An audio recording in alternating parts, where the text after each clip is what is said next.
though you haven't decided yet on 2012 running for the presidency.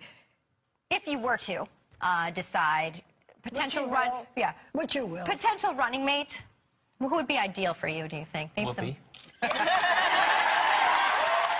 Tim Pawlenty on The View this week, and you know you're running for president when you appear with the ladies of The View. Come on. Welcome back, everybody. One of several candidates. Tim Pawlenty is one of several candidates that we like to call wild cards here as we look at some of the folks who could make an impact, maybe shake things up, or heck, even win the race. So, Major Rick, let me ask you a little bit about Haley, Barber, Mitch Daniels. Barber and Daniels sounds like a stiff drink. Maybe these guys will need one after all of this is done. What do you make of these guys, and do you think they're going to get in, and how much of an impact it's going to have? People I've talked to believe Haley Barber is going to get in, and they believe he's very serious about this. I'm still skeptical about that. But one thing everyone should understand about Haley Barber, he is the most important Republican organizationally in the party's history in the last 50 years, in my opinion. From knowing everybody, having everyone's phone number, having connections, deep-seated connections at an organizational level across the country, Haley Barber is hard to beat.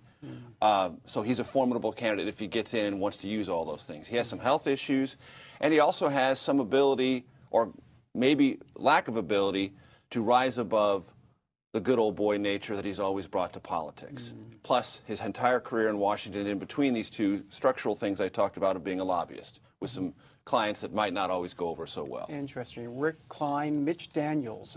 You know, I don't want him to take this the wrong way if he's listening, but it's kind of like watching paint dry to a degree.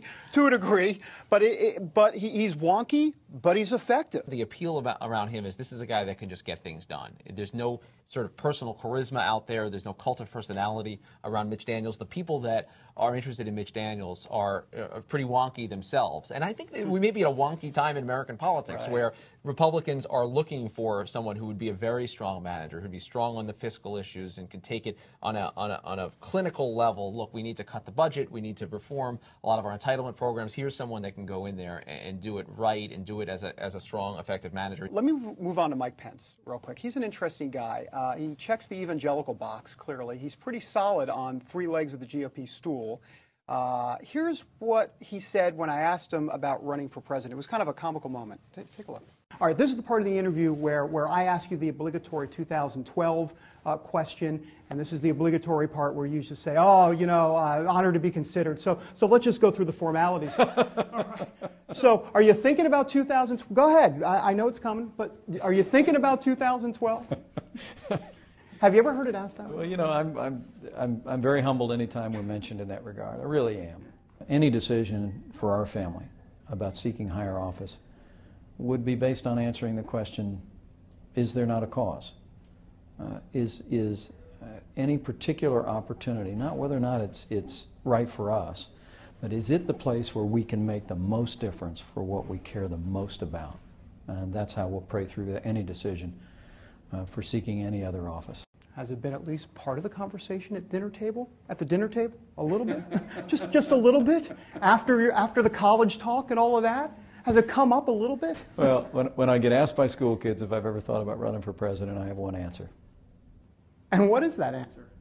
No more and no less than any other kid that grew up with a cornfield in his backyard. Nah, the Field of Dreams answer. Look, one of the great things about America is that anybody can be anybody. Even a small town kid from southern Indiana who grew up with a cornfield in his backyard can dream.